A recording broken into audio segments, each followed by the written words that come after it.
kami dari kelompok 34 KKN reguler dari Roma ke 77 UIN Wali Songo Semarang sedang bersama dengan Kak Eka. Ini santai aja ya Kak, saya panggilnya Kak aja ya.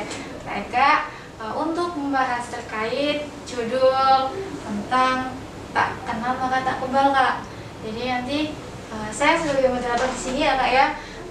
Nama saya Zilvina Rizka Farunisa, dan di samping saya sumber kita yang luar biasa pengalamannya di bidangnya terkait tentang tema kali ini ya. Tadi udah saya sebutkan, tak kenal maka tak kebal. Nah, beliau bernama Eka Ayu Handayani, benar ya Kak ya? Nah, beliau merupakan koordinator imunisasi di puskesmas ini. Jadi beliau adalah mendalami tentang bidang imunisasi ibu dan anak, seperti itu nih ya Kak. Kak, tadi tema yang saya ajukan atau yang kami ajukan itu adalah tak kenal maka tak kebal. Nah, bukan tak kenal maka tak sayang ya, iya, jadi bukan. tak kebal. Tak kebal. Nah, ini kenal apa sih? Nah, di sini terkait tentang vaksinasi Kak. Ya kan masih itu kan Kak, masih semarak-semaraknya pemerintah untuk mengadakan atau melaksanakan vaksinasi ini terkait pandemi sekarang COVID-19 ini Kak. Nah, saya dan teman-teman kami kelompok 34 itu telah mengumpulkan beberapa pertanyaan yang sering diajukan oleh beberapa orang atau sebagian besar orang di Indonesia Kak. Jadi nanti mohon ilmunya untuk dibagikan kepada kami agar nanti kami bisa mengetahui nih apa sih sebenarnya vaksinasi itu dan sebagainya. Nah Kak, ini ada pertanyaan yang satu yang saya juga ingin tahu nih Kak. Sebenarnya itu vaksinasi apa sih Kak? Vaksinasi sama vaksin itu sebenarnya berbeda ya. Kalau vaksin itu adalah antigen dari virus atau bakteri yang dilemahkan. Vaksinasi itu proses memasukkan si vaksin itu ke dalam tubuh kita. Itu. Nah itu untuk proses pemasukan berarti itu disuntik ya Kak ya? Ya disuntik. Oh, disuntik. Jadi teman-teman jangan sampai macam-macam ya. juga. Oh, iya, gimana ada Kak? yang disuntik, Ya. terus ada yang diminum juga ada. Ada juga gitu. itu. Yang sedang berkembang itu, yang lagi diteliti itu ada virus vaksin virusnya nanti dimasukkan lewat hidung. Jadi dia agar menginfeksi, bikin kekebalan antibodinya itu dari hidung nanti masuk ke paru-paru. Tapi itu di Indonesia belum itu belum masih itu ya? penelitian masih sih. penelitian. Jadi Jadi belum macam-macam. disebarkan ke masyarakat Indonesia seperti itu. Oke, jadi tadi vaksin sama vaksinasi udah diketahui ya perbedaannya. Nah, lanjut nih Kak. Bagaimana sih vaksin bisa bekerja dalam tubuh kita Kak? Jadi vaksin yang tadi sudah disuntikan atau sudah masuk ke tubuh kita itu akan diperangi, sehingga nanti tubuh kita punya antibodi untuk memerangi si virus ini. Jika suatu saat nanti ada virus beneran yang masuk selain vaksin tadi yang sudah dilemahkan, dia tahu punya istilahnya blueprint, gitu, punya ingatan. Oh, kemarin saya pernah ada nih virus yang masuk modelnya begini, jadi dia sudah siap langsung gitu ya. Ya. Jadi untuk bisa melindungi diri kita itu dari tadi ya Kak ya, dari pernah masuk ke dalam tubuh kita. Jadi kita sudah mendeteksi gitu jadi ya Kak. si tubuh tuh nggak kaget kalau tiba-tiba ada ini vaksin apa gitu ya. Oke Kak, lanjut nih ya Kak. Secara medis itu resikonya apa sih Kak jika tidak dapat vaksin atau kita tidak mendapatkan vaksinasi tersebut? Ya, jadi beberapa penelitian menyebutkan bahwa orang yang tidak divaksin risiko gejalanya jika terkena COVID ini bakal lebih tinggi. Seperti misalnya kalau orang kena tapi belum divaksinasi, dia lebih gejalanya sesak, terus long COVID. Itu sekarang yang lagi marak kan dia long COVID ya. Jadi COVID-nya udah selesai, tapi gejalanya masih terus ada, masih ada sesak, masih batuknya masih berlanjut, kelelahan lemas yang berlanjut, itu yang paling ngeri. Dan kalau yang udah divaksin, biasanya ada atau saya udah divaksin, kok bisa masih kena COVID. Nah, tapi orangnya beda.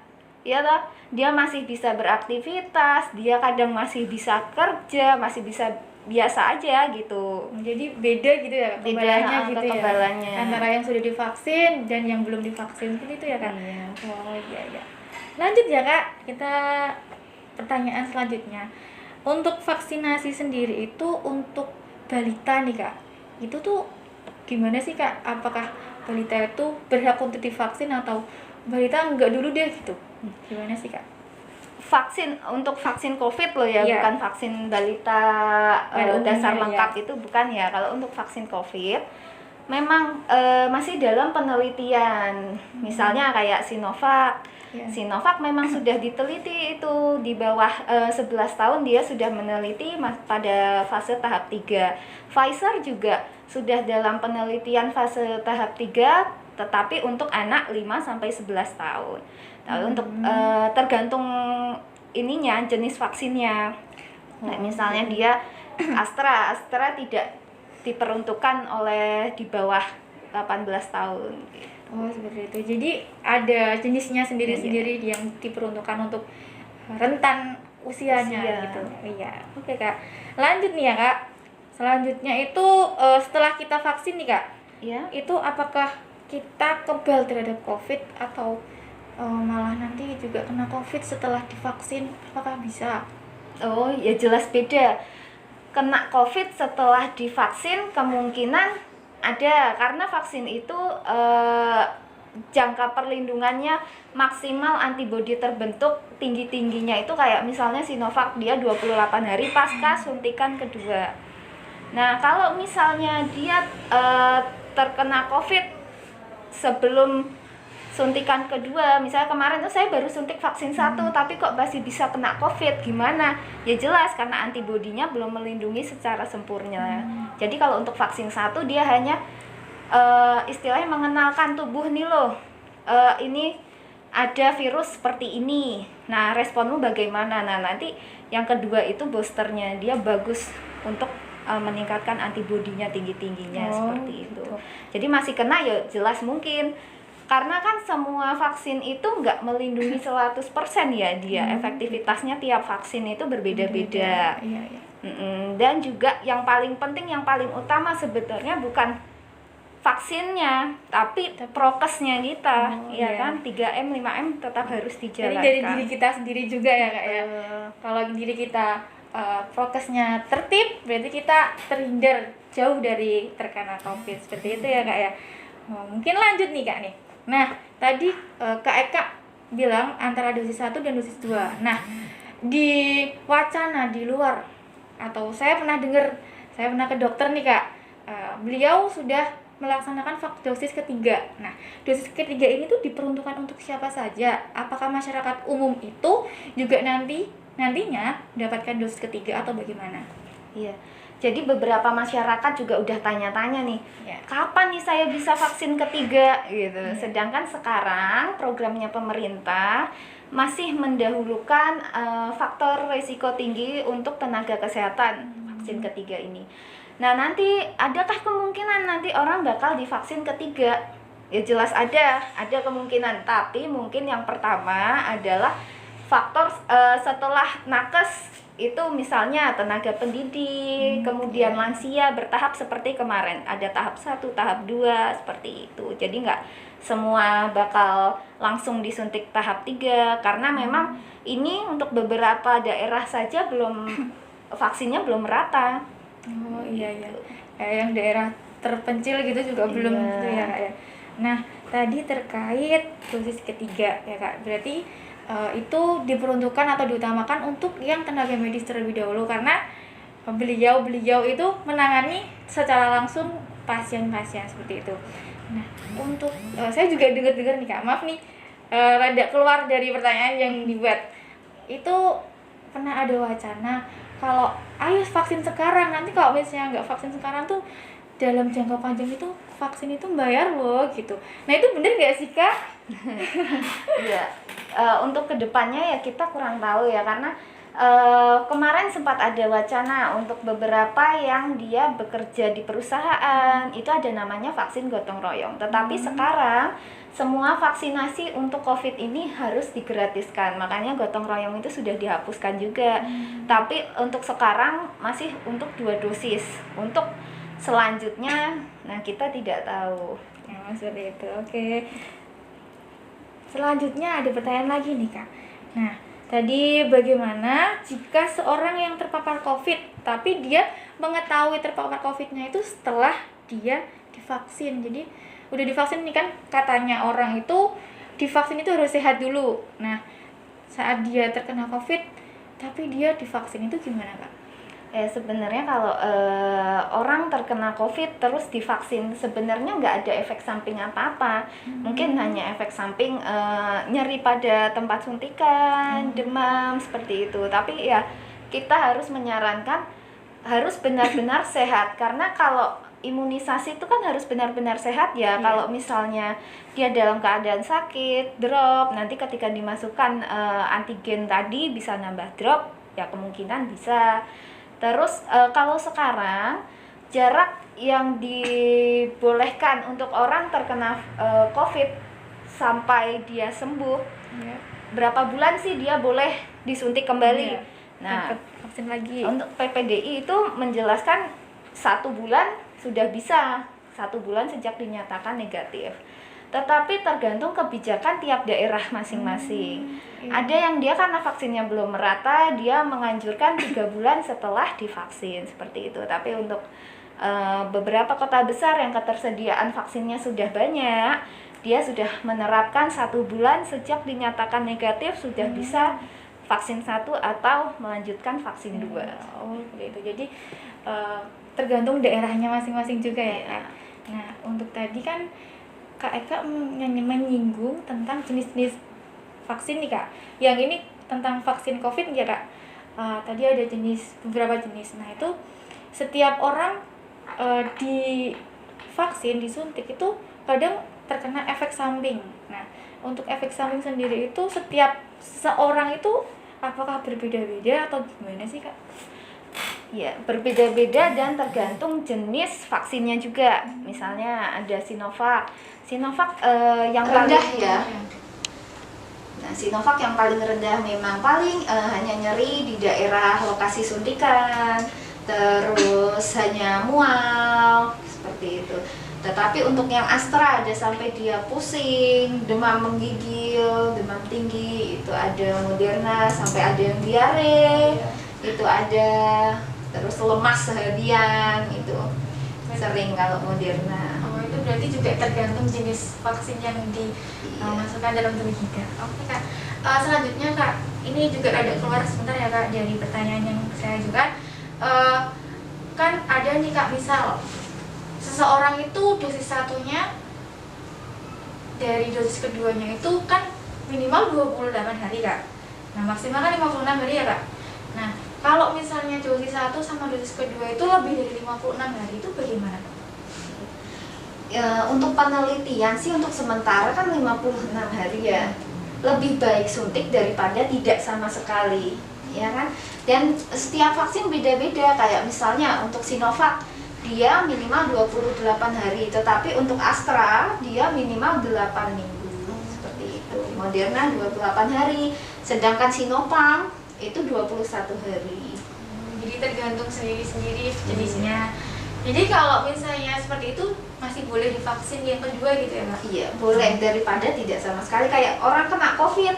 Iya. Nah, dia ternyata long COVID, gejala berat waktu kena COVID, dia pasti lebih dari 56 hari kan. Iya. Oke Kak, lanjut nih ya Kak. Nah, untuk tadi disebutkan COVID itu ada rentang-rentangnya usia. Nah, sekarang kalau vaksinasi COVID ini itu yang diperbolehkan untuk COVID itu siapa aja, dan yang tidak diperbolehkan itu yang memiliki penyakit apa aja sih Kak? Karena di daerah rumah saya itu ada beberapa orang yang nggak begitu banyak sih Kak, 1-2 orang itu ada yang nggak boleh vaksin. Nah itu gimana Kak? Ya, jadi Tergantung jenis vaksinnya juga, karena kontraindikasi dan indikasi tiap vaksin berbeda-beda. Nah, dan perkembangan namanya ini virus baru, perkembangannya itu selalu ada baru, selalu ter-up to date ya. Jadi yang dulunya dia hipertensi tidak boleh, sedangkan sekarang hipertensi asal terkontrol boleh, dengan tensi 180/110 di bawah itu boleh divaksin. Ibu hamil yang tadinya nggak boleh divaksin, ibu menyusui, sekarang boleh divaksin. Sudah boleh. Untuk ibu hamil dia minimal usia kandungannya 13 minggu. Nah, ibu menyusui apalagi itu bagus banget. Jadi nanti antibodinya bisa lewat ASI juga gitu. Nah, tadi menyinggung tentang ibu hamil dan menyusui. Kalau misalnya ada seorang yang lagi program hamil, itu apakah boleh divaksin? Nah, kalau program hamil kan berarti nanti kita nggak tahu dia ternyata awal-awal kehamilan. Sedangkan untuk uji klinis yang bagus adalah usia kehamilan 13 minggu ke atas. Nah, untuk mencegah itu kita tawarkan ke pasiennya, jenengan masih program hamil ataukah mau ini saya vaksin, dan jenengan menunda dulu sampai beberapa waktu yang ditentukan gitu, yang kita bolehkan. Nah, biasanya orang memilih ya mending dia vaksin dulu karena urgensinya lebih ke vaksinasi COVID ini. Iya, seperti itu. Dan macam-macam, kayak misalnya dia punya autoimun, lupus, asma yang tidak terkontrol, itu belum boleh. Terus sedang pengobatan kanker tapi dengan spesialisnya tidak diperbolehkan vaksin terlebih dahulu, itu juga kontraindikasi. Tetapi kalau misalnya jenengan punya penyakit macam-macam nih, tapi tiap bulan kontrol atau ada dokter pribadinya, tanyakan ke spesialisnya, dok, dengan saya punya riwayat penyakit seperti ini, saya punya jantung seperti ini, saya punya ginjal seperti ini, apakah boleh divaksin? Nah, nanti spesialisnya yang tahu tuh perjalanan penyakitnya jenengan bagaimana. Nah, kalau boleh vaksin, ada surat rekomendasinya, kita berani ya. Iya ya. Oke, berarti mungkin dari dokter pribadinya terlebih dahulu, Kak, apakah dia memperbolehkan atau enggak. Kalau misalnya memperbolehkan, baru tenaga medis seperti kakak ini yang melaksanakan atau melakukan vaksinasi tersebut. Nah, soalnya kan kalau di puskesmas kan kita hanya dokter umum ya, adanya nggak ada spesialis yang tahu riwayatnya jenengan, terus pemeriksaan penunjangnya bagaimana, itu kan yang tahu spesialisnya. Oke, Kak. Selanjutnya ya, Kak ya, di sini apakah vaksinasi COVID-19 ini akan melindungi kita dalam jangka panjang? Terus apakah vaksin ini untuk kita dan penularannya itu bisa nggak sih, Kak, kalau misalnya kita nih divaksin ada jangka panjangnya, dan seberapa ampuh sih vaksin itu untuk sebagai kekebalannya kita, seperti itu, gimana, Pak? Untuk efektivitas jangka waktu berapa lama vaksin itu melindungi kita, itu masih dalam penelitian. Kayak misalnya Sinovac berapa lama, itu juga kita masih menunggu penelitian yang ada saat ini. Nanti mungkin kalau perlu kayak tenaga kesehatan ada booster 3 seperti itu.